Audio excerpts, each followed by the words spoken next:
Maddie and Devin. Just a couple of failures.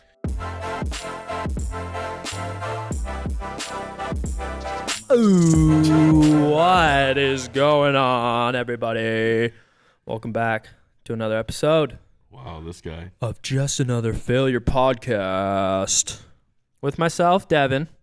My other, he's got a sweet pink bunny outfit on. Tacta-Bunny. Tacta-Bunny. I'm Tacta-Bunny today. That's my buddy Matt. And then, we're just going to keep the Matt train rolling. It's a Matt show today. And, One T. One T. he's single T Matt, but He's single T'd out. We have our other buddy Matt from Praetorian Ventures. Did we say that right? Is that how it's pronounced? Praetorian? That's how it's pronounced, yeah. Praetorian. Thanks. We're usually not good at reading, so. Hooked on phonics. Yeah. Hooked on phonics. I had to sound that out 3 times before we started the show. Praetorian. Prehistoric weapons. Praetorian Ventures. And if you guys have noticed, our set's a little bit more weaponry than we're used to. Yeah. Why don't you go into a little bit about what you got going on here? Who El Mateo is. Yeah, so where do we begin? Jeez. There's a lot going on here. So I was 6 years old, and no, I mean, I've always been into just ridiculous, like Mad Max is always one of my favorite movies, and so a few years back, my son and I were just screwing around in the garage, just making saw blade, lawnmower blade bats, and then average father and son. Yeah, just average father-son bonding time. Son bonding, and I started Praetorian back in, it's been 4 years now, and we first started making holsters, real original Kydex gun holsters at gun shows. It was a lot of fun, but we started taking these crazy things we made to the gun shows, and they started selling. And then this, I got to be careful. This TV show about reanimated corpses came out. Yeah, there's some people that, may or may not be alive. Yeah, so in the group of survivors, we'll call them, and this bad dude comes with a bat wrapped in barbed wire. His name rhymes with Keegan. His name has. We can't say anything. Copyright issues here. The network, but anyways, he had a pretty badass barbed wire wrapped baseball bat, and so somebody said, "Hey, you should make that." And so we made one. It sold right away at the gun show. So next gun show came up with 20, and 20 sold like that. First 4 hours we sold out. So we went home, made 20 more. Next day they all sold out. So we were on to something. And these barbed wire wrapped baseball bats just took like wildfire. So that's what we're looking at here is some of our creations. But you make a lot of other different types of weaponry. Like the first time I met Matt, I walked into the warehouse for a tour. It is just like the zombie apocalypse of weaponry. Like you have made some like pretty twisted weapons over the years. Yeah, I mean, I was dropped as a child, I think. I don't know. No, but I mean, my dad took me, one of the first movies I remember watching was The Shining, and my dad's always had a really twisted horror sense of humor, so, we watched all the Night of the Living Dead, all the Dawn of the Dead, all the Romero films. It was just phenomenal getting into the zombie genre. I've always been fascinated with it. So, most kids grew up on like Peter Pan, DuckTales, Tailspin. I actually grew up on Hello Kitty Island Adventure. My dad never took the blade off a chainsaw and wrapped it around a baseball bat. Yeah, so those Jenkins men are a little different. Jenkins, for sure. No, but these bats are insane though, and obviously it's like it's becoming a huge thing for you.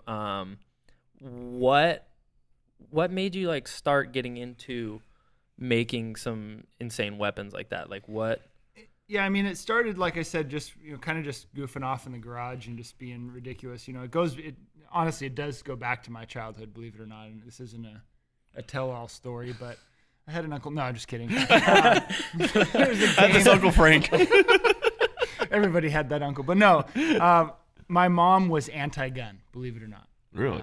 Yeah, so she was very against me having BB guns, pellet guns, so I was kind of left. Well, you shoot your eye out. Right, exactly, Ralphie. So I was left to my own devices to come up with, making bow and arrows, making crossbows, anything. Homemade crossbow. That sounds extremely safe. Little boys will turn anything into a gun, right? We want to take away that part of men, but we have this primal nature to destroy stuff. So I, as a kid, started making all these crazy things in the garage, and I'd steal my stepdad's stuff and make improvised weapons and tripwires for my sister in the room. So I've always kind of been weird with. I watched Rambo too many times, I think, and I'm a kid of the 70s and 80s. We had all that stuff to really tripwire for my sister. Yeah, I'd put the tape. You ever put the tape on your door so you could see if somebody had snuck into your room while you were gone? Just all the counter espionage stuff. So again, I was a little bit of a weird kid. My dad always took me shooting. So my dad was complete opposite, very conservative, very gun-toting, Yeehaw. Swear words are just words, I couldn't swear say. Words are just they're just words, right? So I had a tale of two cities as a kid growing up, but it I for many years was in the corporate sales world, and I have 3 kids, have amazing children. And I was traveling for about 6 years on the road doing sales and making great money, phenomenal money. But I was missing all the moments. And, fast forward, went through a pretty nasty divorce. Don't marry a crackhead. That's the advice for all you guys. Oh my God. But yeah, I went through a pretty nasty. Great advice, though. Really appreciate that. Advice. Yeah. It gets a little methy. Yeah. It's a methy situation, definitely. What a meth. What a meth that relationship was, huh? But I ended up with custody of all 3 of my kids, full custody, which in the state of California is. That's tough for a male to get. Yeah, it was quite a challenge.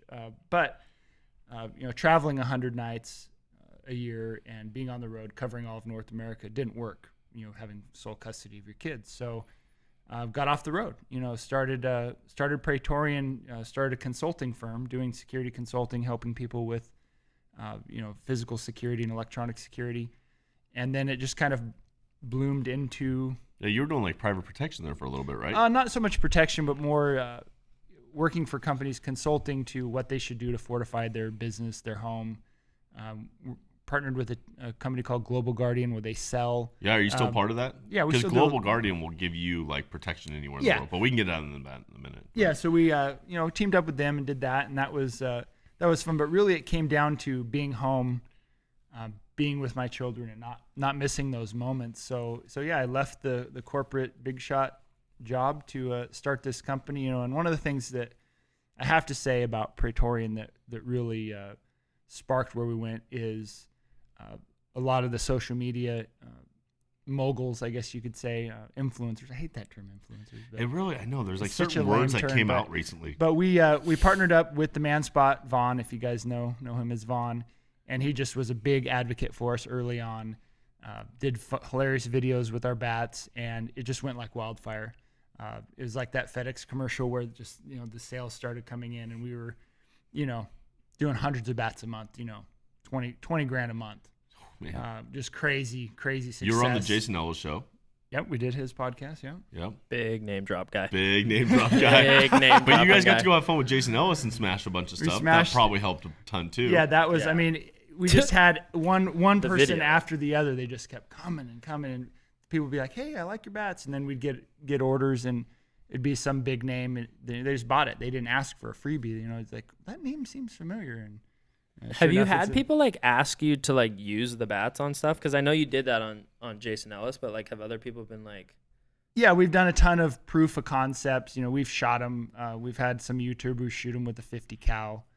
The bat survived. I won a bet on that. The guy said it. He's all humble brag. Bat made it not a big He's like, deal. it's going to destroy it. I'm like, no, it won't. It'll be fine, bro.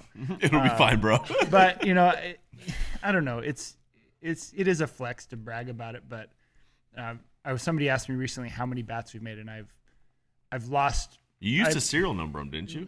Yeah. I mean, we can talk about that. It was kind of a stupid idea. It was clever because you get a unique one, but, we'll talk about legality here in a second. But basically what I like to say is we've wrapped enough barbed wire around bats to basically be Mount Everest 3 times. So I don't really talk numbers, but. Is that big? Is Mount Everest tall? It's pretty tall. Is that a tall mountain? It's about 100,000 feet of barbed wire. Not bad. Not bad. Sounds like decent, I'd say. You know. Yeah, I mean, we made a couple. It's all right. Maybe. made a couple. We made a couple, but yeah, we did receive a cease and desist letter 2 years ago from a major network, and From said network that we were talking about previously. we were kind. I mean, we didn't want to get into any legal battles. You know, my legal department's pretty. Hey, how's it going? Legal department's pretty. Yeah, small lawyers here. are right Yeah, over here. we, Actually, you know, just So you we know, keep them on set. and I was skirting. You know, I was playing the rules. But what was cool about it is they weren't like, hey, we know you're selling these bats and making money. It was, people think that you are us. That was to the effect of what the cease and desist said. Is that Weren't you trending harder than Yeah, them I was on gonna Google? say Yeah. because Matt told me that you guys ended up trending Yeah. harder than said network, and they So- were a little upset. Yeah, so my sister does search engine optimization as one of her many careers she's done, and so we nailed it. We got the algorithm Hey, right. what's her number? Just asking for a friend. Exactly. So when you set it up right, you can trend, and when you use the right keywords and you use the Google to your advantage, it works. And sometimes it works too good because we need to talk to Yeah, her. we'll talk to him in a little bit. Yeah. We need to talk to her so she can help us out, buddy. We need help. But yeah, we were above that network when you would do a keyword search for certain things, and they didn't like that. Their marketing team said, "Well, you know, they should have hired me," is what they should have done. But we Right? were You're like, don't be mad because I'm better than you. yeah. Like, So sorry. we addressed the imagery and the names and the potential conflict we were doing, and we tacked. You know, we made it. You know, but these things, I mean, these improvised weapons have been used, you know, in movies in the 70s, you know, warriors come out and play, you know, so That's funny that you say that. My dad actually, because I was telling him about like the stuff that you make, and he's like, "Oh, wasn't that in that movie?" Warriors. Yeah. He literally did that same thing too. That's funny. yeah, so I mean, there is no intellectual property on putting nails in a bat or wrapping barbed wire, but you know, calling it Fred, if said show calls the bat Fred, You can't call the is- bat Fred. is a little bit of you know, intellectual property violation. So we've modified, and they were cool. You know, they were very respectful about it, and we took down the pages that were doing so well. But, Isn't imitation the best like form of flattery? Right? yeah, I mean, and we, you know, no one else, when we first started this, no one else was making real barbed wire bats. And, you know, Hollywood especially, they don't want to be promoting a company that makes actual replica, you know, they're replicas, but it's real barbed wire. You know, they sell a cheap one that's plastic and has rubber barbed wire. So they don't want, you know, little Timmy picking up one of these things and braining his sister, right? So it's Yeah, right when we showed up, I think I asked, "Hey, Matt, can I hit you with this and see if it hurts?" Of course. You're you like, did. "No, that's real barbed wire." I'm like, "So no?" no? Or my favorite is at gun shows. You know, we did a ton of gun shows, sold tons of bats there. I mean, people would walk up and be like, "Is this real bar?" I'm bleeding. And they'd suck I'm him. So we had bleeding. Band-Aids, you know, we had Band-Aids on the table. and we had- Band-Aids and tetanus shots on yeah, the table. Yeah. No, Yeah, no, yeah, from the rusty nail one. You're like, "Oh, you need a tetanus shot too?" Yeah. You got tetanus and HIV. Congratulations. Congratulations. That's hard to do at the same time. So you should actually feel good about yourself. We're a double hitter over here. Yeah. We're overachievers over here. But yeah, it's been 4 years we've been doing this, and just at it would be 5 years, and next January will be 5 years, and we're still kicking. You know, I thought maybe a 2-year run, but we're still slamming out bats and knocking them out of the park. Oh, We got a look at guest- this we got guy, a huh? guest appearance, don't Look we? at this guy. Are you gonna come up here? Oh yeah, hey. You gonna come up? You gonna make an appearance? Matt also happens to have 2 extremely cool dogs. Malinois. Malinois. They're attack dogs. They tried to attack us in his house. Literally last night. So again, Dev and I are on the road with a little bit of a podcast adventures and away from our extremely advanced studio back at home. So we come up and so Love I know that. I know Matt because he used to live in Southern California. I met him because I bought a bat from him, and then we started private messaging each other. And he's like, "Hey, just come over and pick it up." And I was like, "What?" And became buddies, like made a friendship out of this whole thing, and we've been buddies ever since. Aw, that is so Oh, cute, it's so dude. cute. It's so Sweet. cute. I know, like I showed up, and I was like, I'm gonna be at this guy's house for like 5 minutes. We left with a hug, and 2 hours later, and it got really deep. And yeah, You no, were saying I love you when you left. Yeah, It was yeah, weird. Pretty much. big I love you guy. You It just know, like feels so right. yeah. Yeah. You know, he might make scary weapons, but big teddy bear. You know, big teddy bear. So we come up here in the great state of California. We do these whole things now when it gets too windy outside and the weather comes. Northern California just decides to turn the weather off. So Matt has since relocated. And last night... Did you say turn the weather off? Turn the power off. I was like, California has that control? They're controlling the weather now? Holy. The Lizard King. Wow. We turn the power off when the weather gets too I was like, gnarly. man, California is killing it now. Yeah, so the windstorms were happening yesterday. So, like, my sister's house in Northern California, we're at Matt's house in Central California now. Anyways, long story short, the power goes off. Matt's outside messing with the generator. Oh, no, he's checking on a horse. That's another story maybe we'll get into in a little bit. But the power goes off. It's just me and Devin and one of Matt's daughters in the house, and it's pitch black, and we can't figure out how to get the house turned on. Well, the dogs are in here, and they're a little bit of protective dogs. Devin turns on his flashlight, and all of a sudden the dogs just start going nuts like we were robbers in the house. Well, so we're like setting some stuff up, and the lights are on. The dogs are literally 3 feet away from us. The power shuts off, goes pitch black. Within 5 seconds, turn my phone flashlight on, and these dogs just look at us, and they're like, "Who the hell are you? Why are you in our house?" And we're like, "You know who we are. We're right here. What are you doing?" And these dogs, me and Matt feared for our lives for a minute. We're like, Matt, where are anyone? And then Matt's daughter was in the shower, so she can't help us. And we're just like, oh no, this is how it ends. This is how it ends. Never thought I'd go by a Malinois attack. And then last night I go to pass out, and Matt's like, all right, good night, everyone. We're all like, I love you. And Matt's dog, Kylo, just jumps on my face and just starts licking. I'm like, uh-oh, here we go. He was just tenderizing you. And Matt always likes to say, he's a little nippy. He's a little nippy. He's a little nippy. He's a little rapey too. He does put off some rapey vibes. Yeah, he does get a little rapey vibe. No, he takes it a little too far sometimes. So. He takes it a little. He had the craziest look in his eye the other day. Yeah, no, we have Belgian Malinois, and they're a lot of fun, but they're definitely different. Anybody that's a Mal owner knows they're a different dog, and they're not your everyday pet for sure. But I've always had a passion for German Shepherds and working dogs and Mals, and we've actually teamed up. I'm just going to do a little plug for them. The Malinois Rescue League. They're a rescue that does international rescue of Mals. They rescue them out of China. Real big problem right now in Morocco. China. Yeah. Hey, actually, I'm not even mad about the plug, because if it's for dogs, we're standing behind it. Yeah, we're 100% behind the dogs. Yeah. So, John Wick, everyone knows. Right. Keanu Reeves. Humble brag. Which what's interesting is the whole premise of John Wick is this guy goes ham bone because they kill his dog, right? Yeah. I'd do the same thing. I'm pretty sure the last John Wick, he didn't even have a line. It was just killing for an hour. Like, it was just gunshots. So I don't even think there was one. He just dropped one single tear when they said his dog died, and then you were just like, oh, it's And so we have Halle over. Berry, right? So Halle Berry shows up in chapter 3, and she's got 2 Mals. She trained with these dogs for 6 months. They're high speed. So now what happens is, hey man, I saw this guy has a Mal, and so that's my bro voice. I'm pretty good at impressions. That was sick. Yeah, you and Matt got the. Yeah, I'm pretty. It's a Matt thing. It's a Matt thing. Look out, Seth. I'm pretty good at Seth. But anyways, people have actually told me I sound like Seth Rogen. Like, legit people. Yeah, have Matt said this, actually and gets that I've a never lot. I never hear it. Anyways. Yeah. Anywho, so they film it in Morocco. And they do this high-speed scene with these 2 dogs. So what happens? Now everyone wants a Mal. And apparently in Morocco, these breeders have gone nuts because they shot that scene with Halle Berry. If you've seen John Wick 3? Yep. I haven't seen the 3rd one.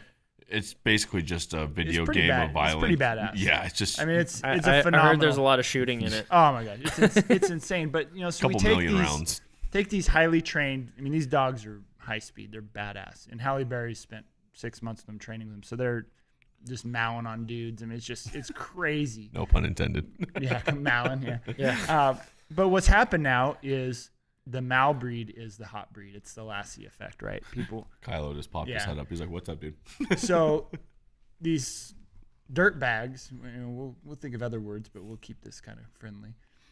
All these Mal breeders are breeding these dogs. Well, in Muslim culture, Muslims. We're about to have another Paris incident. It's going to go there. We're going to go there because they don't. We talked about this last episode. They do not respect animals. their women and their children, let alone dogs. So what's happening in Morocco is there's thousands of dogs being bred by backyard breeders. And when a dog does something, it's common in the Muslim culture, not in the culture, but these dirtbags in the culture, they'll chop the legs off of these dogs and leave them for dead. Oh. What the? So, yeah, right. Just downer, sorry. So Malinois Rescue League is rescuing. They have 4 puppies right now. They just brought back over from Morocco, and they're placing them at home with no front legs. Like, damn, Dan, you ain't got no legs, you know. And they're building prosthetics. Lieutenant Dan. You ain't got no legs. And we really went for the joke there. We twisted this up a little bit. But the thing is, they're building prosthetics for these dogs. The owner, her name is, or the founder of it, her name is Aloha, which is a sick name. But she rescued her Mal that she has. She rescued from China from the meat market. China. Jesus. So that's going to be an ongoing one, huh? So I mean, the thing is, so here we got these Moroccan bastards chopping the legs off of these Mals. You got the Chinese eating Mals, and don't, like, I've made the mistake. They've popped up on Facebook where they show these videos where they're clubbing these dogs. I mean, it's bad. So anyways, I can't watch that, dude. It's rough, right? So, and Kylo is a rescue. I rescued him. The other Rhea, we raised her from a pup. But Malinois Rescue League is doing God's work for these dogs, and they're doing it worldwide. Please, this is my only plug, I guess. No, plug this because we can stand behind this. Yeah, we'll stand behind this. If you don't know about working dogs, don't get a German Shepherd, and please don't get a Malinois because they are high energy. They need a lot of exercise. They'll tear the shit out of your house. They'll tear the shit out of your kids. Well, what about the people that are using the Mals? Like, we've talked about this too, where like they're making them jump like 40 feet in the air, like to like run up walls and grab balls. Like that's so hard on an animal's hips. Yeah, I mean they because the dog can do it doesn't mean it should, right? I mean the broken hips. Extreme and parkour dog, by the way. Like these these dogs can do parkour. They'll do. I mean, you'll run them. You can run them till they die. Like they will not stop. You can play fetch with them for 4 hours if you wanted to. But yeah, these people do these stupid jumps, and the professionals do it into airbags or do it into water. But yeah, they watch John Wick 3. They see what those dogs did in that movie, and they think, oh, that's cool. I want a dog. Well, everyone knows that what happens in movies is real life. So of course, yeah. I mean it's very realistic. You know what's crazy though? We'll just divert from that. The dude that trained John Wick, Keanu Reeves, Taron, he is that fucking good. He is that good. He's that good. Taron is no bullshit. Another humble plug. Matt is very good friends with Taron. It's no bullshit. That's the one thing that I will say about that franchise is Keanu is that good. Like he's honestly, dude, the video of him like training is that guy rips. Well, everything I've seen at Taron Tactical, like he trains all those actors to like act like excellence, like to really shoot. And so like it was funny, like we got buddies on the teams and stuff like that. I have former team members out there, and like one of my good buddies, Chad, down in Southern California, former team member. And I've talked to him a little bit. I'm like, hey, have you done like technical advice for movies or stuff like that? And he goes, I've been asked to do it, but like what I do is a lot different. So I prefer my end. But anyways, what he was saying, he's like, it's funny because like we legit have real team guys out there training guys for movies. And in the past, you'd watch a SEAL movie and you watch them clear a room and like they purposely taught it wrong. But now they have guys teaching it absolutely perfect. And he'll be watching a movie. He's like, dude, who taught that guy? Because that guy's clearing a room like a team guy. Like that guy is clearing a room like a team guy. But that's like cool having something be like realistic like it's that, where you perfect. can, where you're like, oh, like that's what it's actually like. Yeah. Not like the Hollywood effects. Like, I mean, you count rounds in John Wick, and for the most part, he's reloading accurately. Wow. He's high cap mags, obviously, but they're not the 500 round mags and reload. No, it's not just Rambo mags, but he's reloading. Unlimited ammo. Just he typed in the unlimited ammo cheat code. Up, down, left, right, A, B, start. Yeah. But it's but that is fun to watch. But then a lot of that stuff, I was just Coast Guard. I'm by no means, You're still a veteran. Yeah, but I mean, no, real, law enforcement stuff, but no real tactical training per se. But you got to hang out at the White House. Yeah, but I mean, a lot of that stuff doesn't correlate on camera. Yeah. Right? It doesn't look good. Yeah. So a lot of the accurate, representation. That's funny when you watch movies with, operators and guys that have been over there like, that's not right. Like, well, yeah, he's also killing a vampire. Was there vampires in Afghanistan? I don't. Abraham Lincoln Vampire Slayer. Wait. So that's not real? Hold on. Wait, where are we dispelling reality? But what's good is that there's Van Helsing was a real guy, actually. there's been a ton of. But the Coast Guard had the hunt for Red October. Wasn't that Coast Guard? No, was it? I thought that was Coast Guard. There was a scene they dropped him on the sub from a Coast Guard hero. Yeah. But then you guys had The Guardian. Great movie. Great movie. You know, that one. Kevin Costner, Ashton Kutcher. What's your number? It was. It was. He just got that one. That just clicked. When God grounds the U.S. Navy. No, it's the thing is, Guardian was actually done really well. A lot of my friends in the Coast Guard were rescue swimmers, and they did a fantastic job. Ashton really put in the time to learn about what it was to be a rescue swimmer, and Kevin Costner. What can you say about him? He's freaking awesome. Yellowstone. Waterworld. Waterworld. Wait. The Postman. Wait, I have to ask now that you brought that up. Is Waterworld actually a good movie? I mean, it's dances with jet skis. It's Dances with Jet Skis. If you think about it. Other good Kevin Costner movie, Dances with Wolves. Because our good buddy Alex. Think about it. Really go through it. It's like no, it's that I tell people that all the time. It's like a cult classic, right? I cannot unsee that now. I cannot unsee that. It's like a shitty cult classic. Tatanka. Yeah. Our buddy Alex plays the Mariner at the Waterworld at Universal Studios. He's a does he? stuntman. That's awesome. Yeah, but that's his favorite movie. Like he loves I thought Waterworld. I mean, when you got land sick, I mean, it's a great premise, but the one that like Avatar. Great movie. Is Dancing with Aliens. Like it's exactly it's the same show. Dancing with tall blue people with tails. It's the same. He falls in love with their culture. But yeah, no, Costner. I mean, he's a legend. But yeah, I mean, that was just like virtual reality back then. Like we didn't know that was going to be like the real thing, but they just kind of did virtual reality before it was a thing. Right. And you fell in love with a simulator. You fell in love with a simulator. Made love to a simulator. It's kind of weird. Kind of weird premise for a movie, but hey. Whatever floats your boat, right, guys? That's Hollywood. Yeah, we'll get away with it. But, you said you're a veteran Coast Guard. We had my buddy Bam on the other week ago, and he's with Cryptech, which is for warriors and stuff. And, we talked about how, like, the veteran world is awesome, how much you guys have come together these days, and you guys try to help each other, post-traumatic stress, and do different foundations. Like, you're always working with different veterans and doing the 22 awareness stuff and trying to stop that. And Matt's posted things over the years like, hey, like if you don't want to tell people like you're actively having a problem, like here's some different color codes, like just post a color and like we're going to come after you. We're coming for you. So it's like, it's been cool. Like he's used like military coding to work with each other. But Bam was saying on the other side, and you've run into this issue, we've talked about it a lot, like where veterans can be like the most like insane people to work against. Like they'll try to like take your business model and say they could do it better, and like you've had a lot of other imitators try to do what you do. They can be extremely supportive, but it can also be very competitive as well. It's cutthroat. I mean, it's cutthroat. You don't there's the culture of it, and then there's a subculture, and I call it brovet. There's so many brovets out there. And the thing is like, veterans will tell you, be the first one to tell you, they're really not that special. I mean, I couldn't see myself going to college. I always wanted to serve, but I mean, just like any industry, there's shitheads in every industry, right? Yeah. So just because you were in the military doesn't necessarily make you special.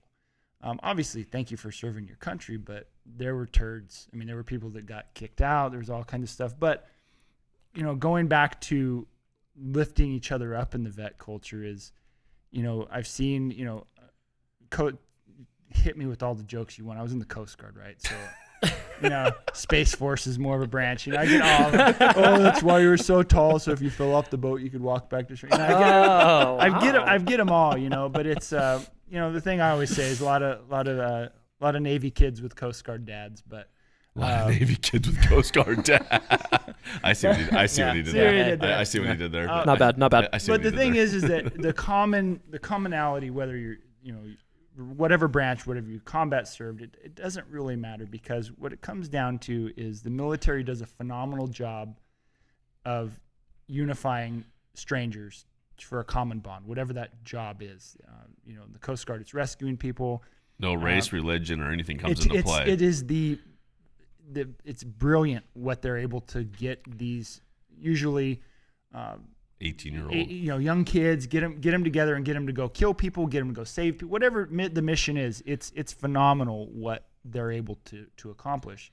So what happens to veterans is they get out, and nothing replaces that feeling. It's hard to replace that like brotherhood type of feeling. It doesn't translate into the civilian world. So what happens is, we've seen Coast Guard vets killing themselves. We've seen, supply keepers killing themselves. It's not limited to just PTSD. And there was a study that came out. This is what's funny of what we try to educate of the injured veteran philosophy that's being pushed is, believe it or not, most combat veterans, more non-combat veterans kill themselves than combat veterans. But they don't tell you that because there's a narrative of this wounded vet narrative, and you want to be scared of veterans, but combat vets are freaking badass. They've been through shit. Oh yeah. And they deal with more survivor's guilt than anything. Bam's literally been through shit.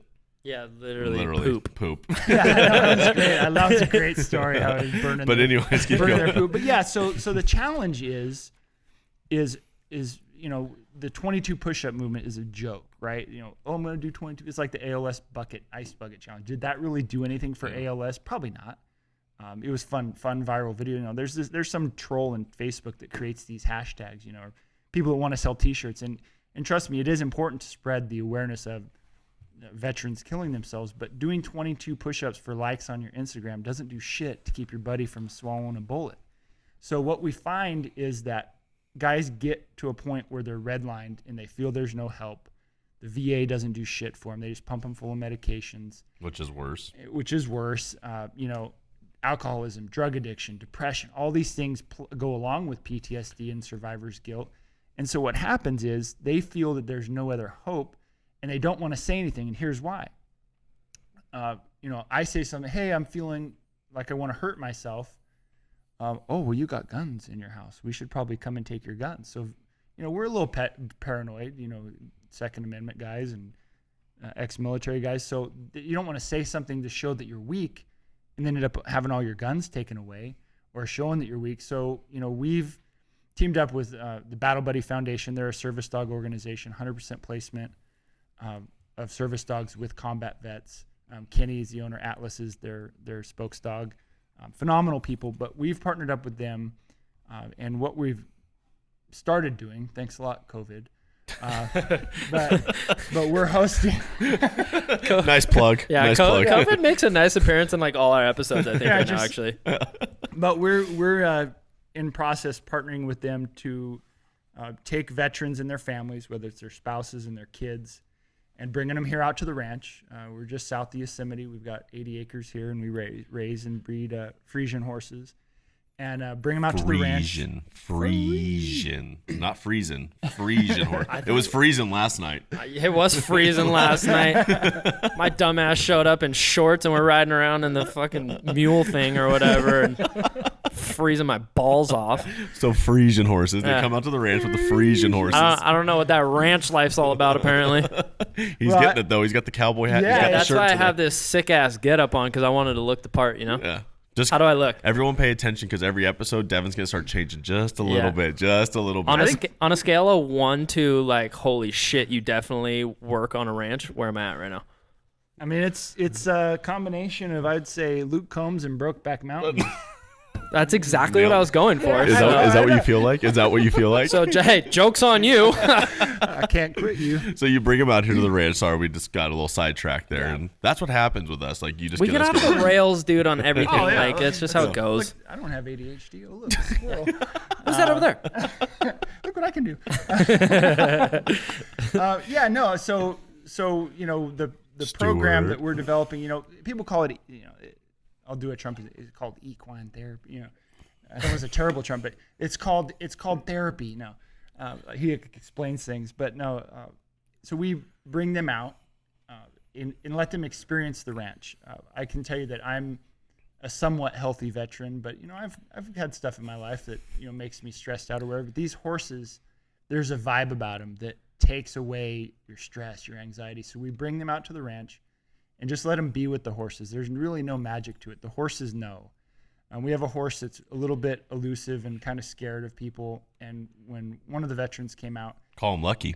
yeah, right. We put one of the veterans into the field with her, and she just was drawn to him, and she just buried her head into his chest, and he just started weeping. And so these horses there's magical properties to horses. Anybody that's been around horses knows horses. There's something about a horse that can calm somebody. But we also have Like horses, dogs, there's like a therapeutic moment when you have like a horse or a dog in your life. There's a reason that Cats they're used suck, for that screw property. cats, but I mean, cats are devils. yeah, you don't do therapy with a cat. Let's just be real. Like, there's no therapy with that thing. You're just on edge. Cat You're- actually makes you feel worse. Yeah, you're more on edge. Like, that thing might kill me in the middle of the night. Like, I don't know. I can't trust the this. cat degrades you even more. He Yeah. breaks you down even more. Cat's like, why don't you just go ahead and kill yourself? You suck, honestly. You're pathetic, man. What the hell, cat? Tough cat.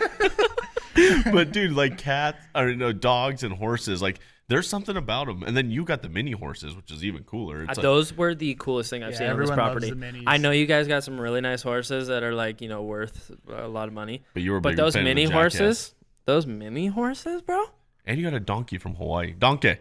She's a nice ass. Yeah, no, She's a nice we take the mini horses. She's a nice Again, thanks a lot, COVID. We take the mini horses to the old folks home, and they go in the hospital rooms, and so they're service They're horses. therapy horses. They Yeah, even they're get They're their- service horses. Dude, that's sick. I love it. I mean, everyone needs a job around here. That's kind of what we say is every horse, every person needs a job around here. But yeah, They're not It's really team roping phenomenal. off a mini horse, but No. great therapy horse. yeah, good for therapy. But yeah, so we're excited for things to chill out with COVID and for people to want to travel and to bring people from the outside. But this is a program that we're invested in heavily. Battle Buddies, we're using their members. And what's cool is they come out with their dogs, and even the dogs get a break, because this is something people don't think about. Service dogs never get a break. Yeah, they're always working. They're always on. They're So always when working. Kenny's here, and obviously dogs and horses, we don't want the dogs in with the horses. So Atlas and I get a chance to hang out when we're doing work with the horses. I get to hang out with cool dogs. So it's a blessing for some. The family gets a break, the dog gets a break, the veteran gets a break, and we got Yosemite here. So going to Yosemite Sam? Yeah. No, Yosemite is here. Sorry. I'm a little- Oh, Yosemite, coffeeed the up. park. The park. Okay. We've got airport, so we've teamed up with Yosemite skydiving, so they'll take them on adventures there. We've got fishing, backpacking, you name it, we can do it here. We got the lakes, we can do jet skiing, wakeboarding, that sort of thing. So we're really excited for this pandemic to Now, are you work out, so we can Love start it. running this program. Are you guys going to run the program through Windhorse Ranch, or what are you guys going to run it through? No, so essentially, there's enough. Anybody that knows the world will say there's enough 501c3s out there. So we don't want to become. I don't want to become a foundation. I want to be an organization. We're going to team up with veteran organizations. Okay. And right now we're doing it as a donation. We're not looking to make money on this. Raise funds to get the veterans here. If there are costs associated, like for example, the skydiving team, they've said they'll donate the jumps for the veterans. If we need RVs, we've talked to the local RV place. They're going to donate a weekend for the RV. So, people are behind it. It sounds like Bam and Wish for Warriors could get behind this too. Yeah, it's something. Yeah. When I heard his episode, definitely it's something that we'll reach out and so Might have to get a little connect there Yeah, for a the little boys. connect. Yeah. connecting the dots. Connect for the boys. We got my buddies Higher Ground in Sun Valley, Idaho, and they kind of do similar stuff. And Yeah, so the one thing that we're really passionate about is really being a therapeutic value, but not being clinical, right? So a lot of times these events, and these are good, the team building camaraderie events, but it's basically, hey, let's go kill something, get fucked up. And these and are that's great. fun. These are great nonprofit foundations. But really, because that's Let's go kill some stuff, boys. Wait, like right now, or what do you mean? Like, what's up? that's what a lot of veterans want to do. You know what? All it's- right, let's go. Yeah, exactly. So, but killing stuff and getting fucked up isn't necessarily the best thing for your recovery if you're on 5 different medications and dealing with PTSD and depression. It's kind of a Band-Aid on the it's real not, wound. It's not the best thing. So, so we approach We've it seen this from failed a couple times. a holistic approach. Like for example, my pastor is a Marine combat vet, and he's part of our program, and so he will offer spiritual advice for these veterans, because a lot of times there's stuff that medication, and it just can't fix it. You just got to turn it to God and let God do it. Yeah. We've got therapists that are here to help, and also drug and alcohol counselors, because be honest, there's a little bit of substance abuse issue in the veteran and military community. These guys like to party a little bit. Yeah, I like to get white girl wasted, I heard. So Our new nightclub that that's we're opening. our new nightclub. Yeah. Whoa, hey, come on, keep that on the down low. Sorry. We always give away our ideas. Can't be throwing we our always business. give away our Can't be ideas. throwing our business plans out like that, dude. One of our 7 followers might take this. Yeah, exactly. But yeah, I think and you mentioned it earlier, the color coding system. We've tried a lot of different approaches, but really what it comes down to is calling and texting your buddies, and even your non-veterans. I mean, suicide is an issue that affects everyone, not just veterans. But just checking in with your friends and your veteran buddies, and just say, how are you? And our my group, about 20 guys that we keep each other accountable. It's color coding. Hey, I'm green. And if you get a green text, you're good. Hey, I'm green, man. We're solid. If it's yellow, you call them right away. That means that you're feeling itchy, but you're just not quite right. And red is, shit's on fire, get here, do whatever you have to do. And it requires commitment that, at 2 a.m, you're going to pick up your phone. Yeah. But I'd much rather lose sleep than have to go buddy. speak at somebody's funeral. Right. When we lost a shipmate last year that, took his own life, and it was, it just, everything was on the appearance that everything was cool, but it wasn't. It wasn't cool at all.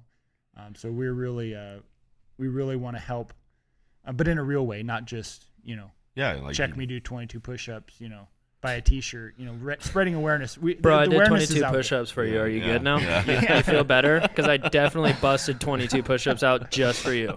Thanks, man. So you should be good. 1 like equals 1 life saved. A repost equals 10 lives saved. It's just, I think that the challenge that we see right now is everyone, and especially with the algorithm screwing people's feeds up, people are doing everything to be so thirsty for likes and for follows, and that's not what it's about. But social media can be a positive side as much 100%. as that side. Yeah, like come on, guys, like go out there and actually do something. Don't just repost your 22 push-ups. Like go find a veteran, go find your friend. Like even if you don't have veteran friends, like you probably have someone in your group that's dealing with some sort of hardship in their life. Like check on them. and on the successful side, that social media is a way to literally broadcast the awareness for whatever you're putting out there to the world. I mean, it's not just here, it's not just there, it's all over. And Matt, you had a buddy this past weekend that did this with the marathon. Raymond, the Marine rapper. Yeah. He's really put Sick ass some name. he's awesome. Yeah. He got reposted by Trump. He blew up. I mean, he's experiencing a rocket ride right now. But yeah, he did a marathon, a live marathon for 22 minutes. A bunch of people, a bunch of veterans, and people they did these lives, and he said something, and he's humble, but he said, hey, in 2 days I've done more for spreading, preventing suicide than the 22 push-up movement did. And he's right, because he's getting people to get engaged and to reach out to their He was buddies. working with Project Refit. Project Refit. I mean, he's got a groundswell of support, but I can tell you there's been times where I've posted stuff and I've had other people that are behind it, and we say, hey, help us with this. Crickets. Absolutely no response from people wanting to help. Maybe a small group of people wanting to help. So it's really hard, because again, there is so much of that thirst trap of people wanting to become infamous or insta famous and do these things, that it's sometimes hard to tell what people's true motives are. And there's a lot of people, unfortunately, that prey upon the veteran community, and they want to. They'll say, hey, we're doing a charity t-shirt, and none of the money goes to a charity, right? So it's you just got to be careful when what organizations you're teaming up with and who's doing what. But it's got to be person to person. It's not going to be some program. Yeah. No, I agree with that 100%. And like I said, there's upsides to social media, there's downsides, but there's parts where it could be like really, But then you also see like sometimes like even what we found with like the podcast stuff is like when you're asking someone to help, sometimes they're like they just get scared, or they tense up, or they don't know what to do, or they have this ego behind them, maybe, or not even an ego, but just like this phobia. Like they're legitimately scared to like repost something that you're trying to do, because you're like, man, what if someone sees me like supporting this? Like they might think like they might lose something. And then I know sometimes people with the podcast, like we have great people that we think would just be absolutely fired to come on the podcast, and they're like, dude, I'm afraid. Like, I'll tense up. Like, it's crazy. Like the different phobias you put a camera on someone, and Yeah. it's pretty crazy. How different they react for sure. But yeah, I'm not really sure what to do with my hands right now. Yeah, but that's.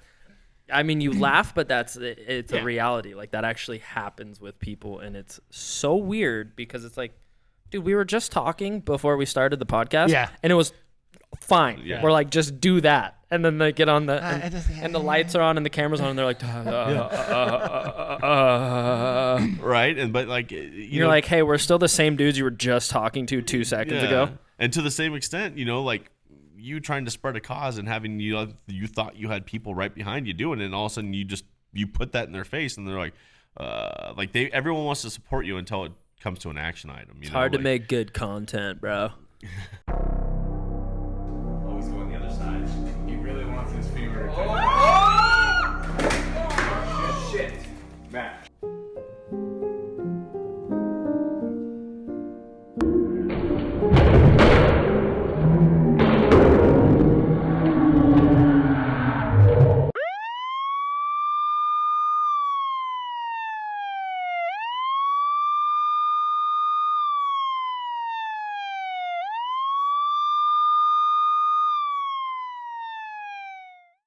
It's all about the content. We showed you that yesterday. Man, Matt. It's all about doing it for Matt the gram. has had some moments for You're, the gram. You actually this was one of our questions that we wrote down for you. Like, obviously, How far are you willing to go for the gram? And, coming from our name, obviously being just another failure, we were gonna say, what kind of failing attempts have you made at your content pieces? Because you even showed us some. I mean, and Matt made a hint a little bit ago, if you didn't catch it, like he's got a couple issues of his own, but maybe what has derived some of these issues? I mean, you can take it too far for the gram. I mean, I guess that's the moral to the story. But yeah, I mean, that's what we were saying last night is, one of the last podcasts I did, I took a death fall off a spiral staircase. So, it's Matt was on a podcast for a little bit, and he was actually doing a podcast. So they were filming for his podcast when this happened. Yeah. And those of you that know, those of you that followed, we took a little spill. We'll call it a little spill, but ended up in the ICU for 4 days. It was a lawn dart into the pavement, into a coffee table. Yeah, into a coffee table. Ended up with a 14 millimeter brain bleed, and had to relearn to walk. But other than that, it was. Hey, but great content. I mean, luckily you had a bump helmet on. Yeah, I had a helmet on. And so. I think for me that's a very pivotal moment for me, is that I was spooling life out pretty hard. I was putting out a lot of line there, and I think you can take it too far because you're doing all these things for the laughs, for the likes. I'm a jackass. I love making people laugh. And, I mean, you've even had some fails where people thought you were doing self-harm. Yeah, I mean, I was doing some content, and tried cutting my arm off. This one was phenomenal. Yeah, I know. So it's you can take it too far, but I think I came to a point. I went a little too far on the one side. I was living the corporate life. I grew a beard, grew my hair out. Was working. Living the corporate life. Had a striking resemblance to Jesus. Yeah, I mean, I had the opportunity to really change up, and I work from home. I had my dogs, just chilling out, having fun and just doing stupid shit, and I really didn't have much regard for my own well-being, drinking a little bit too much, maybe smoking a little bit too much, just having fun, and not thinking about the consequences that affect you for your whole life. And at some point it comes down to, taking care of your family. And I was down, fortunately I had money saved, but I was down for 6 months. We went to SHOT Show a month after, about 6 weeks after it happened. I don't remember most of it. Jeez. Because you're just so blacked out drunk. No, I'm just kidding. No. He had a TBI, Devin. He had a TBI. I'm kidding. Traumatic brain so injury. There was a moment where I wasn't sure if I was going to be potato. Like I was definitely, my kids, they made fun of me and record all kinds of videos, but it was. Look at Dad trying to drink water again. Yeah, Look at him trying to drink water. I mean, Oh, Dad, remember when you couldn't walk? Idiot. I mean, it's just what's crazy about it, though, is it's a stupid thing that I did, right? That was nothing to brag about. It was stupid. But one of the things that it's opened the opportunity for me is, and this is in no way, like, not even comparing to somebody that suffers a TBI from combat injury or IED or something like that. But I now understand when somebody says what they're going through with the TBI, that they used to be, certain times, not much affects me. Sometimes I shit my pants, but no, just kidding. Doesn't have much lasting effect. I just shart every once in a while. I pull a Biden and just forget where I am and shit my pants. But no, like sometimes you get stuck, right? So you'll think of a word and you can't think of the word, and it's somebody says, oh, it's just because you're getting old. But there's certain things in my brain that definitely I've damaged. But I can relate to, our veterans that we're working with, because now I understand. And I'm not saying that that's, that God threw me off my staircase so I can help people with TBIs. I mean, that's stupid. But what a sign, man. But I think when you might want to talk to Kanye about signs. Yeah, right.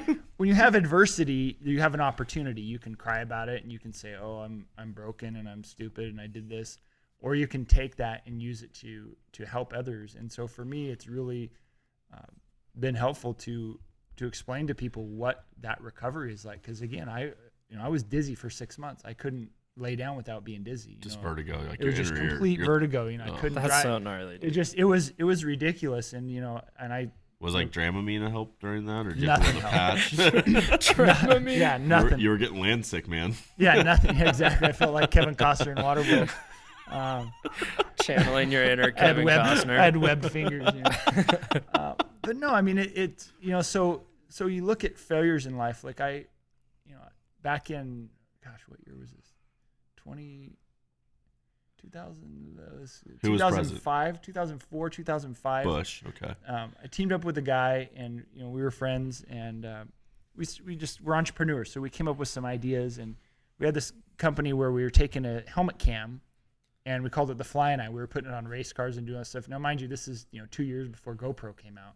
By the way, Matt is like the idea guy. Like, I've been around Matt a lot, and like this guy, he'll give you $1 billion idea. We have no idea how to execute. Yeah, I know. The execution part we're still trying to figure out, but the ideas are flowing. Yeah, so I mean, there's failures. So flyandeye.com.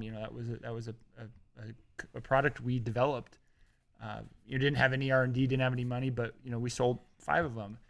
But it was too soon, right? We were way too soon. And GoPro 2 years later, so I'm not saying, oh yeah, I developed GoPro, but we had. I'm paying attention. All right, Napster. To what's right. Italian job moment right now. We did the camera before GoPro, bro. We were there Nick. before I was them, with Nick. dude. I gave him the idea. Right. So you have all these opportunities in your life that you make a risk, and the thing is, going back to what we started with is, I was making good money. It was stupid of me to quit my job, but you come to a point where you have to make a decision. And part of the thing too, when I hit my head, it knocked a lot of sense into me, literally. I found myself. Way to really silver line this story. I found myself in I was in a second marriage that I thought was good, and it wasn't. I was unhappy. And I realized that was part of my thing of just being reckless and crazy. So I just was looking for something to give me joy in my life. And so, you're looking for every other plug to bring you joy instead of like finding the real. Just enjoying just being. And so, what seemed like a great marriage and a great life, I left it. I was like, no, I'm not going to do this. I'm going to support my kids and be a better dad and be a better man and really focus on what's important. Not that I was doing anything wrong, but just really prioritizing what I wanted to do with my life. And so I think at times we make a life decision and we think, oh, we got to keep going because we, got to pay the bills, got to do, all this stuff. And really you just have to do what's best for you. This is my metric. What I like to say is if you called up your 18-year-old self, is he going to think you're a douchebag or not? That's a good way to look at it. Yeah. Right? Like what would your 18-year-old self say to you right now if you sat right across from him? Yeah. Or what would you tell your 18-year-old self too? My 18-year-old self would look at me and be like, I see what you're wearing right now, and this is just yes. I I pictured nothing different from your Devin, dumbass. Devin was actually Thanks, 18-year-old self. Devin was actually working for PETA at 18. Yeah, not where I was expecting to be. Yeah, you're like, I'm interested. I'm interested. Potential investors could be you. Worldwide. Yeah. But No, but that's a cool way to look at it because it's like, I mean, a lot of people don't like think about, your own personal happiness is actually like, it's very important. And a lot of people kind of push that aside to, like you're saying, like, oh, pay the bills, do this, right? Yeah. Or what perception of society or culture thinks you should do, or your parents or your family. Yeah, right. And it's like, that puts a burden on you, honestly. So I think that's the biggest thing, what you just said. Like, we hold this image so high of what society tells us that it's we the need American dream, Matt. No, it is. Like, you have this like predestined of what your life's supposed to be, but we miss so much involved in that. And you get in the busy work now, like, I get it. Like, I get where Matt's coming from. There's definitely points during my flying career where it's like, dude, people would look at my life and they're like, dude, you are living the rock star life. You're in Monaco, you're in the Maldives, you're in the Seychelles, you're going to every exotic place that you can go to around the world. And basically, like, I'm living a billionaire's dream without being the billionaire, like, minus that cool $1 billion paycheck, huh?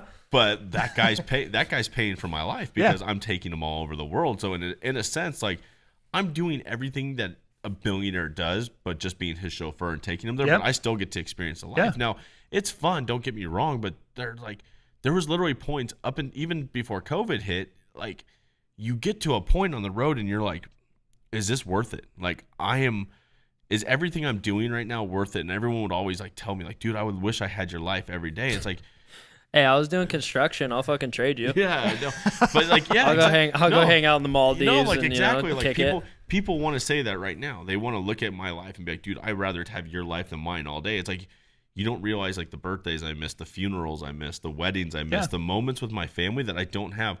I'm on the road with one or two other people if we have a flight attendant, and that's who you're with. And, like, you have this false sense of family that you just kind of co-create to cope with things on the road. But in the midst of it is as close as you might get with that coworker.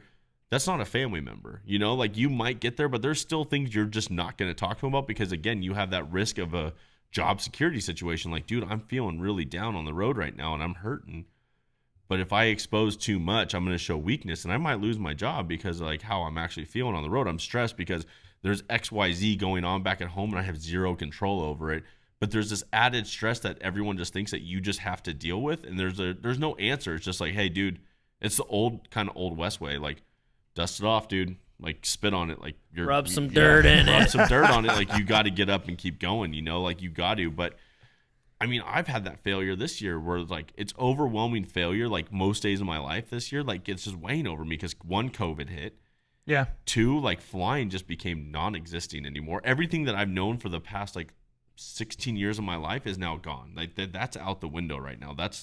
And there's days in my head that's just like, that's never coming back. Like, that's just like, your brain starts, when you're going through failures and you're going through hardship and stuff like that, your brain just starts processing, like, this is how it is. It's never coming back. It's going to get worse. It's not going to get better. And you miss everything else that's in front of you in those moments, because there's those days that I was on the road that I was like, all I want to do is be at home. But now I'm at home, but then the other side of your life falls apart. Now that paycheck's not coming through anymore. Now, like, I got denied unemployment. So now, like, I'm just trying to survive. So, like, I got that time at home and I got that time with my friends, but now my brain's in this new mode of survival. And now I'm just like, I'm just trying to, like, get by every single day. I'm just trying to figure out who I am. Now Matt's just selling drugs because that's a steady paycheck. So let's start a podcast, Let's start a podcast, eh? Yeah, Right? we'll sell some drugs, buy some. Just kidding, Matt never sold drugs. That's not actually true. It's just a joke. But I think that what COVID has made everyone realize, there's good that's come out of this. There's a lot of bad, but I think there's a lot of good too. Is that there's not to be a Bible thumper, but there's a verse in the Bible that says, don't boast of tomorrow because you don't know what a day brings forth. And I think people are living more in the moment. People, the online learning has made people have to spend time with their kids. Imagine that. right? Like, God forbid you have to. COVID really has made it like a it family. sucks that you actually have to talk to your family. Yeah, I'm sorry, you have to be a parent. Yeah. You got to help your kid with their homework, you know. But I mean, I You think know how that horrible that is? it does. It actually does suck. But, Have you seen the meme though? It's like in like 10 years, you're gonna have all these kids that were taught by parents that were drinking at home all day. you know, bullied. My kids say, you know, I'm getting bullied at school. You know, it's by the teacher. You know, but Is that your dad? but I think the thing, you know, again, going back to that reference, you know, I've worked with youth before and young people. And I love their passion and their inspiration they have in life. But the thing is that you need to do, you know, what makes you happy. I mean, it comes down to, and I have a couple rules with my kids, and one of them just be happy, and you know, if you love it, buy it. You know, so that's kind of the rule. If they want to buy something, if you're in love with it, you can buy it. If you don't love it, you can't buy it. But I think the thing is if it makes you happy, you know, if you want to go, you know, work for Greenpeace, I don't know why that popped in my head, but if you want to go do that, then go do it. If you want to, Real Greenpeace table that's going on here right now. If you want to be a crab fisherman, go do it. But the thing is don't let society dictate your life. Dictate that. You know, if you want to go, I tell my oldest daughter, if you want to go run around in a van for a year and don't go to, you know, don't have to go to college. I tell my kids that all the time. You don't have to go to college. Yeah, I mean, happiness is really like what you create of it, and like not getting caught up in that American dream status quo of like you have to be X, Y, Z. And I think if there's anything from my travel life that I have to remind myself of, it's like. You getting teared up right now? Yeah. No, I had to go to, you know. Follow your dreams, man. No, but you know, moral of the like, story. you go Follow to your dreams. You go to Africa, you go to Indonesia, you go to these third world countries, and you see people living with nothing, you know, like nothing. But they're generally happy outside of like just thinking like maybe there's a militant group that's going to come through and murder them every day. But outside of that, right. Other than that, not bad though. No, but like that's a real fear. Have you had the plantains? That's a real fear. It's like we look at this society and we feel bad for this society, and we feel bad and we feel guilty because of what they're dealing with and what their hardships are. But you miss like when you're in that society in the military group, and you know you don't have Boko Haram that's near you or anything like that, but you see like real joy. You see like real traditions happening inside this culture. You see music, you see laughter, you see like a different way people process life, and they literally have nothing, but these people are happy. So you really have to look at like the primal needs of a human and be like, hey, like ultimately we don't need anything. Like yesterday on the ranch, or we're up here with you just kind of cruising around, and just like the littlest things on your ranch that you do just show like very cool qualities of life. Like you're showing us the rocks that look like horses, or the rock that looks like an Indian face, or the he flat actually rock. Carved that just for us though, remember? Yeah, he chiseled that thing away just to like he's actually a rock artist, and he was like, look at that, that's a rock sculptor. Did you know that's a horse over there? Is that a chisel mark in that? And he's like playing dumb. He's like, it's kind of hard to see. This one always gets me. And me, and the time he's like, no, I know exactly where this thing's at right looking now. right at it. He's like, yeah, it's kind of hard. It's kind of hard to see. There's like an ear and a head down, and you know, there's the mane. You're like,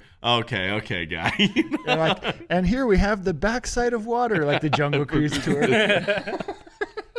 You really How many of these do you do a day, you liar? Matt actually had 3 tour groups leave the property right before we got. I saw him pull out his phone. He had his little script out. I knew it.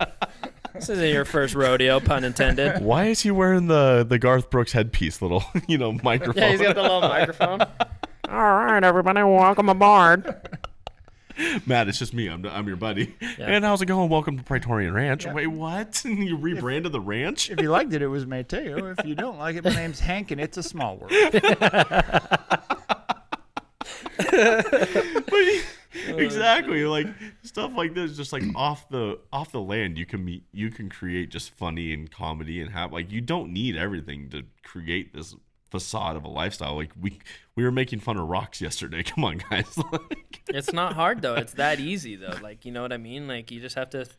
You got to think outside the box. You can't horse around. Yeah, you can take the littlest things in life just like that, and it's like you can crack a smile on somebody's face just by doing something stupid like that. You know, where you're not taking life too seriously. Yeah. I'm not telling you do have to take life seriously at sometimes, but like a lot of the times, man, you can be pretty. It can be fun, and that's the thing is like just have fun with it, and that will in turn make you happy. Hey, Van Wilder said it best. You can't take life too seriously. You'll never get out alive. Wow, that was so deep, Matt. Yeah. Love that Van Wilder quote. Deep thoughts with Jack Handy. Yeah. Deep thoughts with Tack Bunny Matt. What's up? I'm gonna shoot your eye out. Hey, by the way, how are the boys downstairs in that suit? They Dude, sweating? No, man. I feel good right now. This is one of the more comfortable pieces of material. Really? Yeah. I was sweating in that thing when I tried it on earlier. I used the ball deodorant though before we put it on. Did you? Yeah, dude, the little ball preserver. Got my balls and my boys all feeling nice down there. Does our guest Matt know about Manscaped? Well, it's Manscaped Monday, isn't it? Oh my God! Is It's it Monday? Manscaped Monday. We're recording on Manscaped Monday. It's Manscaped Monday. It is Manscaped Monday. It's not Manic Monday. It's Manscaped Monday. Yeah, I'm interested. I'd like to learn more about Manscaped. Do your balls fall? Well, What? so Wait, what? I don't know if I said that right. yeah, Have your here's balls the thing. fallen? I'm 44 years old. I know I look a little younger than that, but I told my son he wanted to get his first tattoo. I said, son, get a line where your balls are right now. every 10 years, get a new tattoo. You gotta get the tick marks. See how far they've fallen. I see what you did there. Oh, But man. no, yeah, I mean, it's I'm interested. Being a young man, it's when you first figure it out, you don't want to use scissors. That's for sure. No, But what do we use instead of scissors, bud? And back in the day, who knows what happened, but you had to figure it out. You got your sister's rusty razor. Yeah. It was never good. It was. that's why always, Manscaped came around because, autumn is in the air and Manscaped is here to ensure you don't carve your pumpkins when you're grooming. Yeah. There's going to be a couple fall puns in here. Is this really happening Yeah, there's right gonna be now? a couple fall puns in here. Wow. And, hey, this guy, he's really the screenwriter these days of the conversations. And if you guys didn't know, by pumpkins, I meant, the boys downstairs. You're Your talking about- balls. But wow, yeah, he, no. He just had to clarify. My balls. But in fact, Manscaped is on a mission to change the way you approach caring for your balls. And great news, they just released their products in the UK, Canada, and Australia, mate. But down under. Down under. So the boys down under. Yeah, the boys down under. Do you can come trip from the down land under. down under? You can trim down under when you're down under. But let's not forget that they are the best trimmer. And they're trimming the 3 Bs. You guys know about the 3 Bs? What do we got? 3 Bs. Your butt, your body, and your balls. Their new Lawnmower 3.0 trimmer offers replaceable ceramic blade with advanced skin-safe technology, which helps reduce grooming accidents. Their new Weed Whacker ear and nose trimmer uses the same skin-safe technology when you're trimming those delicate nose hairs or ear hairs, So Matt, the scissors, For the old those folks. are a day of the old days. Yeah. We got everything now. But they have the crop care kit includes the crop preserver ball deodorant. Everyone knows pumpkin spice lattes and ball deodorant go hand in hand. Comes with the crop cleanser. I'm sorry, did you just say pumpkin spice lattes and ball deodorant? Yeah, Okay. those go hand in hand. Okay. You never had ball deodorant and pumpkin spice latte? Are you just like teabagging the pumpkin spice latte here, or what? Hey, I don't know. That might be a thing. Hey, whatever you do in your spare time, pal, I don't need to know about It was a little right? cold outside today, so I just had to pumpkin spice the latte down. But they also got the crop cleanser. It's a body wash, full body wash you can use on your hair if you're into that kind of thing. They also have the crop mop ball wipes because you never know when the opportunity strikes.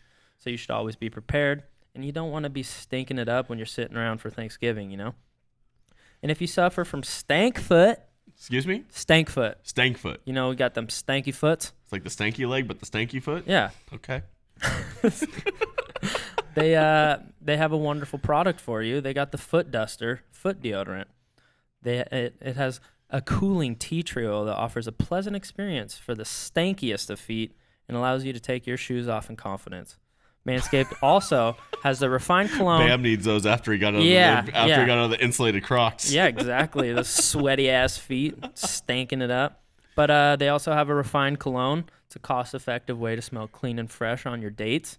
All these formulas are vegan, cruelty-free, dye-free, I'm sorry. sulfate-free. Vegan. What was after vegan free? Cruelty? Cruelty free. Yeah, like they don't test it on animals, so it's cruelty-free. Huh. Yeah, they're nice people over there at Manscaped. How do you be a man and just not have cruelty in your brand?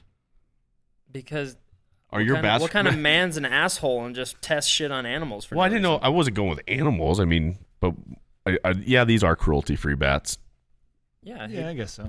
He doesn't. We don't test. I'm not talking about the They're animal. replicas. They're replicas. They're prop replicas. The zombies wouldn't say these are cruelty free. But before I was rudely interrupted by Matt. Cruelty interrupted. Yeah, so these are all, they're, I literally hate you. He's trying to do a commercial. Trying to do my ad read, Matt. But I guess we're just going to skip ahead and go to manscaped.com right now. You can get 20% off and free shipping with code FAIL. FAL. There's an I in there, you jackass. Fail, exactly. Way to FAIL. mess up your own promo code. Good job. I was doing fall. So let me try that again. Foul. Get 20% off and free shipping with code FAIL, FAIL, There we go. at manscaped.com. So head over to manscaped.com right now. Make your balls a priority this fall. He did it again. He's really on the rhyme Well, I game. mean, no shave November should not apply to the boys downstairs. I don't think your Yeah, lady. you gotta I don't keep think the your boys- Lady, no. I don't think your lady appreciates. No, that. no one wants a full beard downstairs. Yeah, no, yeah. Or you can do a nice mustache, though. You can do like the chevron down there or Yeah, I mean, you can do ball art. ball art. I mean, but Manscaped would help you do that. The You can- trimmers, yeah. you get crazy. You with can that. do whatever you want. It's got a light on it too, so you can really Yeah, see you what could do it you're in the doing. dark. It would have been perfect for last night. Yeah, wow, we could have used that as part flashlight as well. Part flashlight, Got a not nice flashlight. LED light on it. Yeah, can you grab me that over there? Oh, nicked your hair. Oh my god, that's crazy. Yeah, no, they're doing God's work. This is something that I think every man that's tried traditional ways of manscaping has been there. Yeah. You've nicked the boys downstairs. Oh yeah, it's Everybody's done it. I mean, Matt, have you ever used those? Devin, why don't you grab one of those out and Oh, you want me? That- a straight razor. that's yeah. a nick tool. You want me to grab Yeah, the that straight would, razor here? That would be that'd be phenomenal. That doesn't have the ball safe. Yo, Well, I would be- they say ball cleavage is going to be in this summer. I don't know. We'll see. Ball cleavage. I would be scared shiteless to use this on my nutties, boys. Would you trust your woman doing it? Hell no. Absolutely not. That's the ultimate relationship test right there, right? Yeah, let your woman shave your balls. With She's the straight all razor. pulling the sack tight so she can get a nice shave on that thing. Good God. I'm out. As you get older, I'm out. As you get older, you gotta really get a big tool to take the slack Yeah, out of that thing. Yeah. You gotta clamp it to the cabinet over there and then pull it over. Honey, I need a bigger clamp. Oh my God, dude. Shit's getting out of control. Oh yeah, so we have the ball safe technology in the lawnmower 3.0, Yeah, no nicking of the boys. Get a nice clean shave downstairs. but the straight razor is a nice touch though to have in the bathroom. I've never had a straight razor. Like you've never no one's ever given you one. Nah. You never tried it. Nah. Wow. To be honest with you, You are not a big fan of the smooth face. For one, I look like a 3-year-old. He looks like a hairless rat. Yeah, I look like a nice shaved nutsack on my face.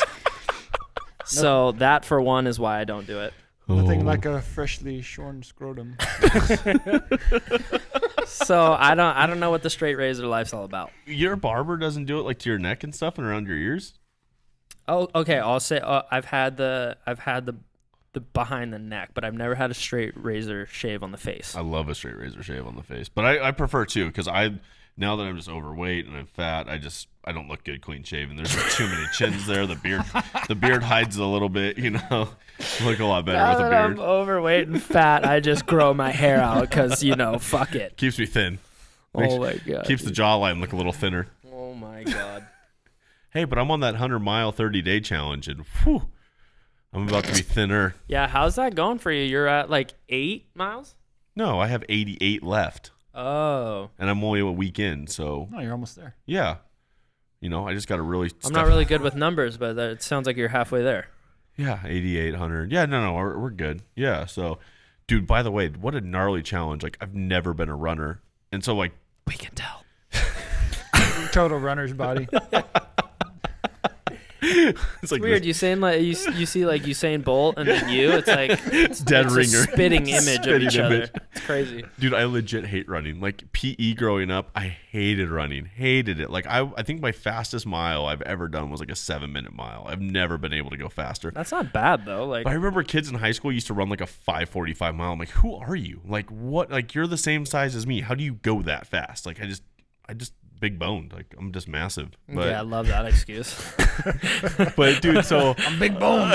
I was like, I started this running challenge in Long Beach, and we don't have hills. You just have ocean. So I just ran down the beach. But I went back home to my parents' house. Dude, where my parents live is a very hilly area. And I woke up day 2 after this, and my cousin is a runner. She's done multiple Ironmans. Or no, I think she's done one Ironman, a ton of marathons. She's a collegiate Fresno State soccer player. Like she's a player out there. Never heard of her. But dude, I go running with my cousin, and she's just kicking my ass, dude. It hurt. Like I'm not a runner, but I got. It's like half a mile in. He's like, when's lunch? I could do 2 miles. When's lunch? I could do 2.5 miles without stopping. I am stoked about that. So as fat and out of shape as I got, I could still do 2.5 miles running, no stopping, no walking. Pretty stoked. I got the No Bull shoes. Dude, how badass are those things? They're the greatest shoes I've ever worn in my life. But in your defense, like you should feel good because I don't even think I could run 2 miles.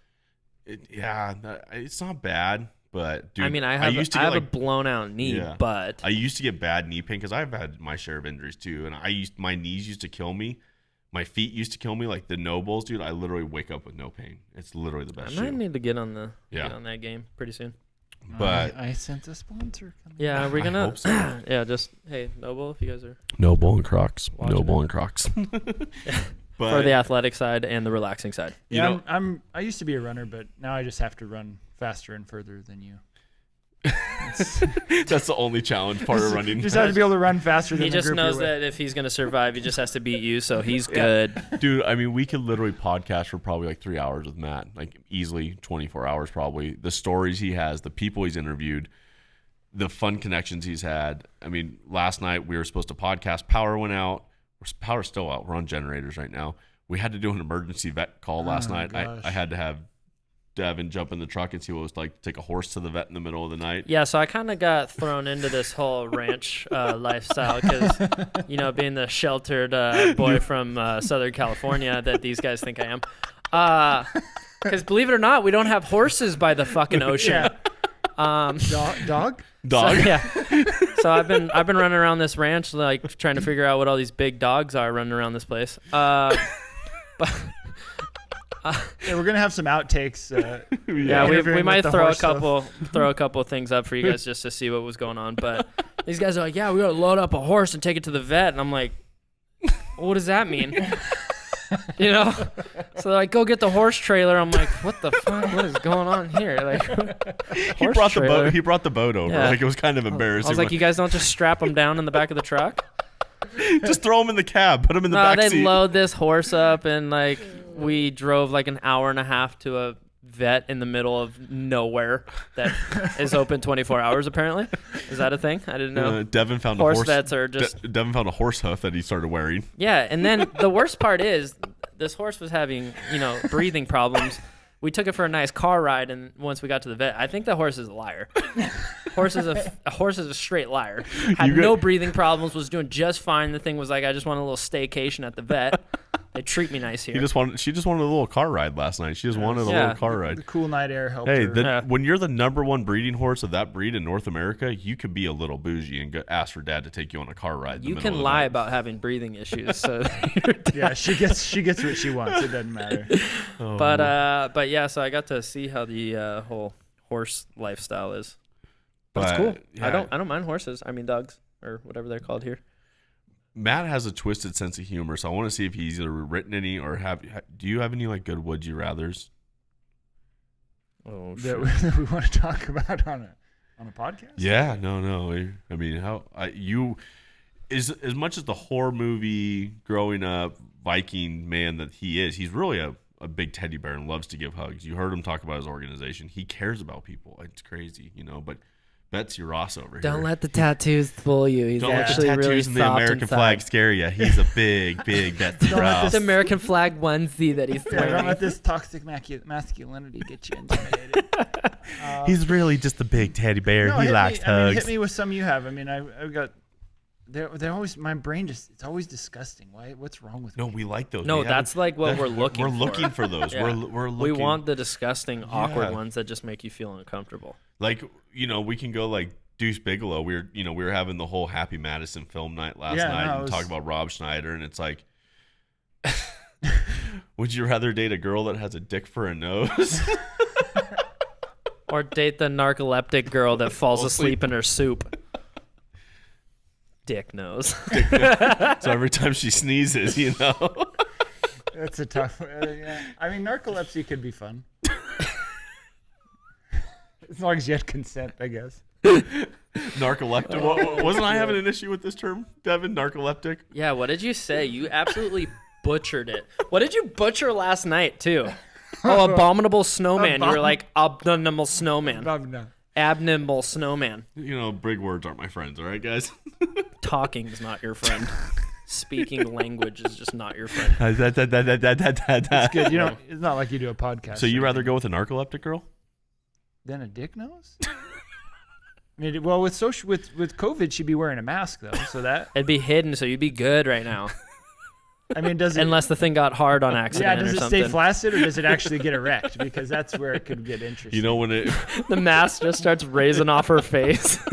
put your mask over your mouth, ma'am. Honey, what did I do? You were Frickin' really Pinocchio. feeling it. That's an extra. boy. That's a, It's a real she nose. just has an elephant trunk mask. Ooh. I'm gonna probably go with the narcoleptic. The I dick don't- nose might scare me a I little don't bit. like these questions. I'm going dick nose just because it'd be a lovely conversation starter. Is that your wife? Yes. Is that a dick on her face? It is, believe it or not. Would you like to hear the story behind it? The sneezing gets really weird. Yeah. Dick's It's like not. in Men in Black when he's trying to kick him in the balls. He's like, he's a Balchinian. Oh my god. Dude, there was a random one that I saw that I had to. Where was it? Oh, this one. This one, I don't even know what. This one doesn't even make sense, but I love it, and that's why I wrote it down. Would you rather be compelled to give everyone you meet a high five, or be compelled to give everyone you see in a green shirt a wedgie? Only in a green shirt. Yeah, but every time you see it, you're just like, "Ah!" and just yank his drawers up. No control. But then you'd also be like that weird guy that high fives people all the time. Like you're just like, hey, and they're like, dude, we don't want a high five. Hey, pre-COVID, Disneyland was the most anti-high five place in the country. We used to have challenges of going through Disneyland to see who can get the most high fives with random people. It is scary how many people do not want to give a high five. Do you blame them? I don't want to give random people a high five either. Well, I think there's. I mean, I've had friends that are high fivers and people that like don't know how to do a high five. Like You don't know how to it's look at fear. the elbow? It's high five fear. Like they miss and like They're self-conscious yeah. about their I'm high not five very skills. good at high fiving. I don't know. I love high fives, but I'm gonna have to go with the wedgie guy. That just sounds like a funny title. Like Every time you're compelled to. I think now it's the Air 10 or the Air 5. Hey, how's it going? how's it going? I don't want COVID. Fuck Leave me away alone. from me. Leave me alone. Yeah, I think I'm gonna go green shirt wedgie guy. green shirt wedgie guy. Yeah, All right. That's gonna be mine. What do I you don't got? know. Compelled to high. That would be. Like constantly, you. That's everybody. You're showing up high at a- five. Bring it in right here. High five. No, but you're showing up at a funeral and you're high fiving people. Like you're that guy. I would like to see that. You know what I mean? I don't know if I would want that compulsion. Walking into a funeral. Yeah. Ted, what's going on, bud? So sorry to hear about grandma that passed, but what is up, bro? And like the bro high five too, like the Yeah, dap me up, dog. Dap me up. Yeah. Like, do you actually want to be that guy? But what about you're the wedgie guy at the funeral? Someone wore a green shirt to You know, the funeral. fuck people in green shirts, you know? You give Uncle Jim a wedgie. Those people in green shirts deserve it. You're an asshole. Who wears green to a funeral, Yeah. Uncle Jim? Take your green shirt off, you jackass. That's only for St. Patrick's Day. Other than that, why are you wearing a green shirt, you idiot? Could you imagine St. Patty's Day and you're the wedgie guy? Like, that's Christmas, man. You're like, this is it. This is my peak. This is my pinnacle. Some stinky fingers. You're cracking your knuckles. Gonna be a big day. Just can't get it off once you touch it. Oh my god. See, that question turned out to be better than I thought it would be. That was phenomenal. All right, Matt, what do you got? I can't think of any. I'm literally brain injury right now. I can't think of it. You're using the brain injury excuse again? I mean, you could do. Would you rather have a TBI or? Yeah, Would you rather do a stage dive and get a brain injury or fall off a set of stairs and get a brain injury? It's like when you're, 5th grade in the bus telling spicy jokes like, hey, if you were on a bus full of fags, would you get off? That's what I'm thinking of. Is this a bus full of bundles of sticks or a bus full of European cigarettes? I see what you did there. Nice cover, Matt. Nice cover. Trying to be PC here, guys. Nice cover. I like it. Oh, yeah, sorry. I guess we can't say things like that. No, it's a bundle of sticks. It's totally okay. Cigarette, yeah. Could you imagine, though, being like growing up in Europe and you're like, hey, can I get a fag? Well, yeah, because it's like that's normal for you there. But like, what about camping growing up with your dad? Hey, go get a bunch of fags. We got to start a fire. It's a bundle of sticks. Yeah, it's, You couldn't have just said bundle of sticks, Dad. I mean, you look at what's happening with these kids now, and like cancel culture. How do they do it? Like they're all messed up. Like I think about worrying about the future, and like these kids are confused about what bathroom to use. Like, what are we gonna? It's crazy to see what's going on. I'm terrified to see, like, in 10 years, like, if we don't get like a strong reversal, like what is happening in 10 years? I don't know why, but I thought you were gonna say I am terrified to figure out which bathroom to use. I was about to be like, "Fuck, man." I love all the companies that have like kind of ran with it and just made fun of the whole bathroom, and like their signs now in the bathroom are just absolutely hysterical. They're just like a question mark. Yeah, on there's there. like a question mark with a dinosaur. You're like, what? It's like, I don't know. Whatever you want. Yeah, I mean, I don't know. We'll see. We'll see what happens after next week. I mean, by the time this episode airs, we'll know who. Maybe we might know who the president is. Maybe. There might not be one. Spirit Halloween might be taking over the White House. We might just stay single for 4 years. Yeah. We need to focus on ourselves right now. It's like that bad breakup with a girl. You're just like, it's not you, it's me. I need to focus on myself. It's not you, it's me. Well, it's kind of you as well, but oh my god. You guys got anything else you want to talk about? I have a lot of questions, but I think, Matt and I already been talking. We have another podcast probably in a couple of weeks coming back up here and doing something funny again, and we're gonna get deeper into. Oh, last bit. Where did you come up with Praetorian? What's the name? The background behind the name for just a quick 5 minutes. Yeah, just quick. So you remember the movie Gladiator? Yep. Yes. And they're like, it's the Praetorian. Oh. Okay, so that's who the Praetorian is. So, fact checking. I should have done a little more research, but. This was before fact checkers were a thing, right? Guys. Like, we didn't have independent fact checkers. So the Praetorian was basically the military of. They were Secret Service. They were the palace guard of Rome, and if you wanted to own the emperor, you paid off the Praetorian. So a lot of emperors were killed by the Praetorian Guard because they were paid by somebody else to kill them. So essentially, if you came into Rome, you couldn't carry a sword, you couldn't carry a weapon. It was a military controlled by the Praetorian Guard. So the dudes that came to get him in Gladiator, they were at the emperor's beck and call to go pull him out. And, basically, if the Praetorian showed up at your house, it wasn't a good thing. Now, with all military... Gonna have a bad time. With all military units, there are some controversies. They may have been working for Pontius Pilate and killed Jesus, but one bad day doesn't define you, man. One bad day doesn't define you. I mean, I never really thought about it on that side. Yeah, so the Praetorian Guard was the ones that went and arrested Jesus after Judas. They crucified Jesus, but they were just doing their job. They were following orders. They're following Roman rule. They thought they were living. Like, I just work here, bro. Yeah, I mean, cool.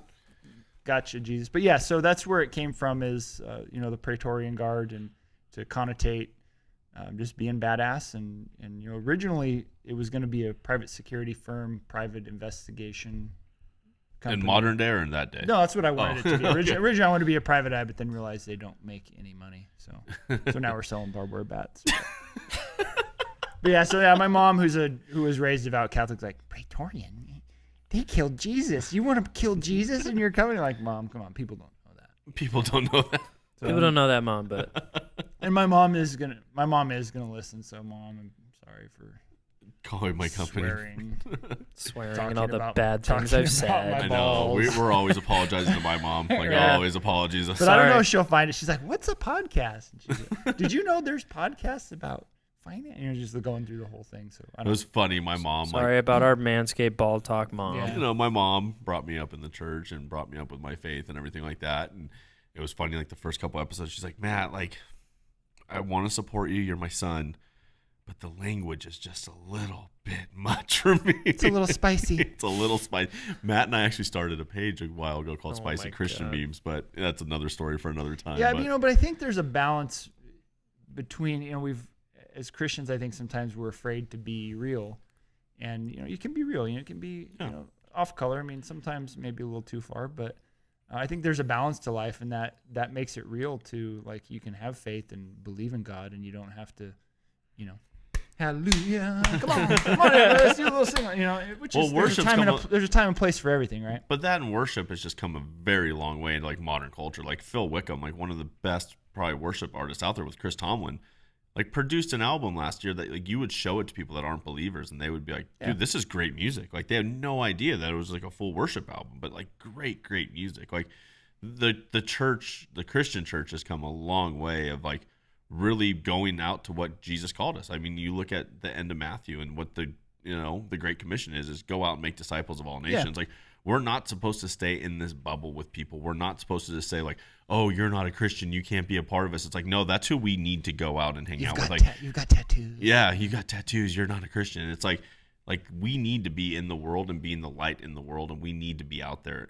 Like, it doesn't matter if you're not a believer. Like, we can still love on each other and be that person. And Wait, what? Devin, I knew Devin was gonna what's twist on happening? love on each other. Here, hold on. Hey, whoa. Hey, you saw how it went last night. Devin was introduced to Family Love Night. Like, it was just a lot of I love Yeah, yous. no, it was good. Did feel this Airbnb that we've been staying at has been phenomenal, minus the power outage and The dog having eating having your to face. feed 93 horses and then take a horse to a vet at the middle of the night. Till 2 in the morning.